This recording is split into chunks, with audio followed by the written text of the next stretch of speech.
Right, Wednesday morning, and we are now just hours away from the big one, Celtic versus Bayern Munich. Our first foray into the UEFA Champions League knockout since March 2013, that weird night in Turin where Neil Lennon suddenly decided he wanted to become a fashion icon, and he had that kind of weird tuxedo scarf thing going on. Anyway, I digress. It's all about Celtic tonight.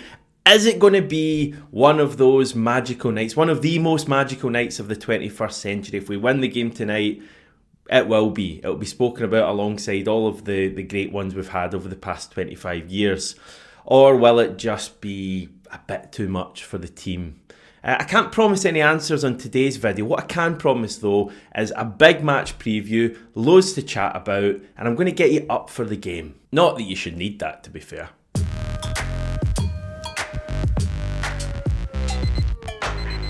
We had press conferences yesterday. Brendan Rodgers and Austin Trusty from our side, Vincent Kompany and Manuel Neuer from the Bayern side. We're not frightened to lose was a key line that stood out for me from what Brendan Rodgers said. He was pretty clear also in saying that the goal here is to keep the tie alive going to Munich. He spoke about wanting opposition players not just to come to Celtic Park and be a tick box exercise. You know, we've played in this incredible atmosphere. He wants them to hurt as well. And to be fair, I think we've seen more evidence of that from Celtic teams over the past couple of years. It's a pretty good home record we've got at Celtic Park. That was actually Asim's question that he answered there.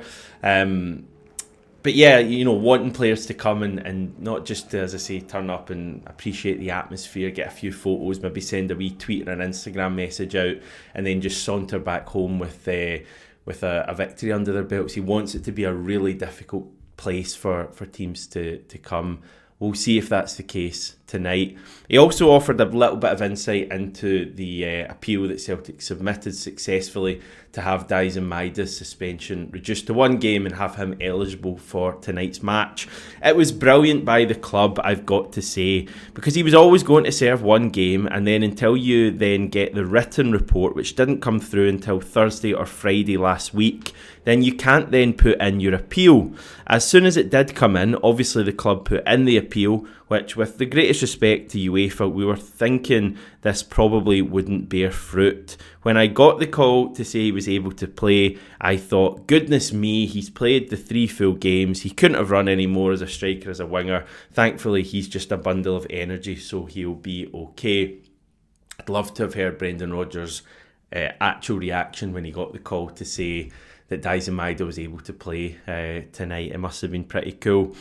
Generally speaking, though, I would say a pretty measured press conference from the manager, not getting sucked into anything. A couple of funny responses. Gave one response about, you know, get your pen and paper out and I'll tell you the team. Kind of fought his corner a bit and things as well. Some of the questions I thought were a little bit strange, but kind of wanting to absolutely force the manager into saying, for some reason, this is a must-win game tonight, and he didn't do that at all. As much as Callum McGregor did say in terms of, you know, wanting to win the tie, that we need to win the game tonight, and I actually personally didn't mind that. Brendan Rodgers was kind of stopping short of saying it is a must-win. He was saying we want to go and win the game. But yeah, I thought he was in good form. Austin Trusty as well, despite again being asked loads of times about the usual playing against elite stars and is this the biggest game of your career and what would a 6-year-old you back in Philadelphia growing up have said if you told him you'd be playing in a game like this. All that kind of usual guff, Damien guff that we often get. Yeah, I think Austin Trusty, we signed him from a team down south. He was playing in the Premier League. This isn't like he's just suddenly now coming to a level he's never played at before. So yeah, seems like that always happens with our players in the media. Anyway, Austin Trusty I thought came across well, and yeah, I think the big thing coming from him, coming from Brendan Rodgers, Alistair Johnson who spoke on Monday, I think the team are pretty relaxed about this and they feel quite confident as well. Austin Trusty was asked, do you actually believe you can go and beat Bayern Munich? And the answer he gave was very convincing.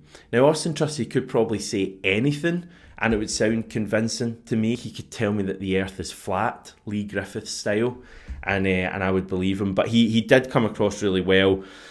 And yeah, maybe the team just feel like this could be their big night to make a major statement on the continental stage. I guess the issue is the opposition that we have. On them, Bayern have arrived in Glasgow. Here's Thomas Müller in typical form alongside Manuel Neuer on the plane.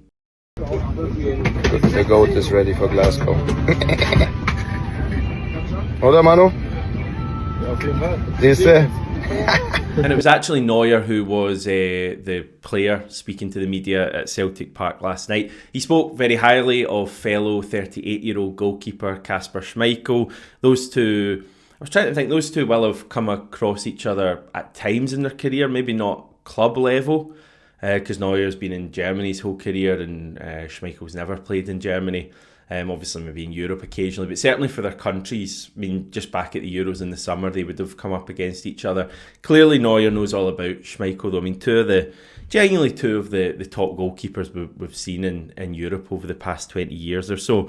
Neuer saying, "It is an honour to play against him. In our careers, we kept meeting, we kept talking. I met his dad around the Champions League matches, and I always talked to him as a goalkeeper. It's always something special to meet someone my age who is still playing." Slightly awkward moment then when Manuel Neuer was asked about Arne Engels, formerly of Augsburg, and his memories of Engels from the Bundesliga last season. And he didn't seem to know too much about Engels. He had to be helped out by the kind of media officer next to him. Still didn't really seem to know much about Engels. He then brought up Nicholas Kuhn as someone he knew from Bayern's second team. And yet, nothing against Neuer. It should be said, Neuer spoke really positively about, again, the Celtic Park atmosphere and Celtic as a team. But I don't know, it did leave me feeling slightly weird that he kind of didn't know Engels. Maybe that's just another player, and Engels wasn't exactly playing at a team that were like challenging for trophies or anything in Germany. But it's a little bit surprised I didn't know him. And then like bringing up Kuhn as a player from the second Bayern team. And again, factually, that is correct. But I don't know, it might have just been kind of lost in translation slightly, but I was looking at it a little bit and I was going, right, okay, just put this on TV in front of, Arne Engels and Nicholas Kuhn, sit them down and watch it and say to them, this guy doesn't massively know who you are, even though you've been in relatively close proximity to him. Go and make sure he knows who you are this time tomorrow and go and do it. So, yeah, maybe I'm reading far too much into this. Listen, there's a fair chance I've been swept up by the excitement of this game and the hype, but yeah, just maybe a slight element of downplaying Celtic's ability from Manuel Neuer, and if that's how some of the Bayern players are feeling, then maybe we can catch them cold at Celtic Park. Vincent Kompany was in really good form. He did know about his fellow Belgian Arne Engels. He said that he is in the right place at 21 years old at Celtic. He spoke positively about Brendan Rodgers. Those two have kind of come up against each other at various times. It was against Brendan Rodgers' Leicester City when Vincent Kompany scored the most famous goal of his career, that absolute rocket from 30 plus yards. He spoke about the atmosphere at Celtic Park. His first ever away Champions League game as a player was actually at Celtic Park for Anderlecht. It didn't go well. Sir Alex Ferguson was actually there that night, and maybe if things had gone better for Kompany, he would have ended up being a Man United legend rather than one for Manchester City. So he spoke about that. Again, paid respect to Celtic, but clearly as Bayern Munich manager, he's going to be pretty confident that his team can beat us with a bit to spare. So again, that's up to us to go out there and prove that wrong. And yeah, I just wonder if there's a slight opportunity for Celtic to make a really fast start in the game tonight. You look at some of the games we've played against the big names in Europe in recent times at home. All right, maybe not this season as much, but last year Atletico, we scored really early on. I'm not sure exactly how many minutes. I think it was inside the first 10 minutes. I think Lazio was pretty similar. Remember against Real Madrid, it's kind of forgotten about now amid the Maida chance and the Callum McGregor hitting the post. But I think inside like the first 30 seconds of that game, we had a really big chance. It was either Giakoumakis or Abada. And I just wonder if like a scintillating fast start like that tonight could bring about an early goal. It's just a wee feeling I've got that will probably prove to be nothing, but just a wee sense I've got in my mind that maybe Bayern might just be there in the early stages for us to really catch them cold. So hopefully we're going to see that tonight. Team news wise, Brendan Rodgers wasn't asked directly, but I believe everyone is fit.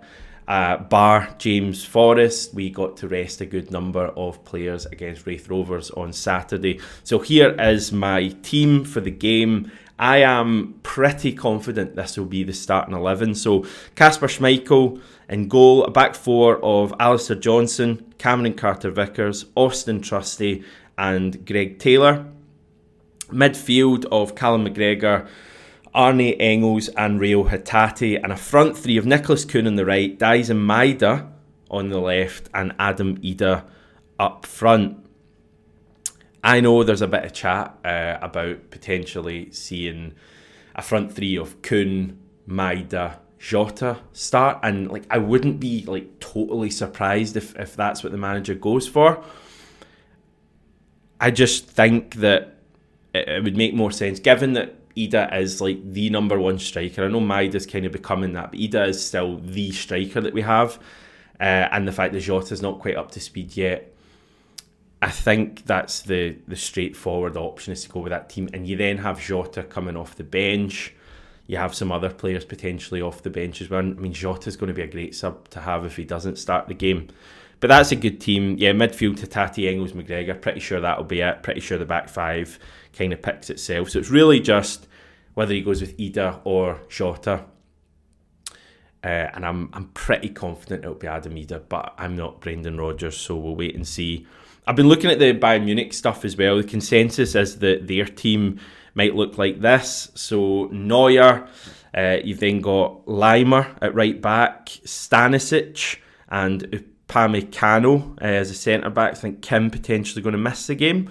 Guerrero at left back, midfield of Kimmich, Pavlovic and Musiala.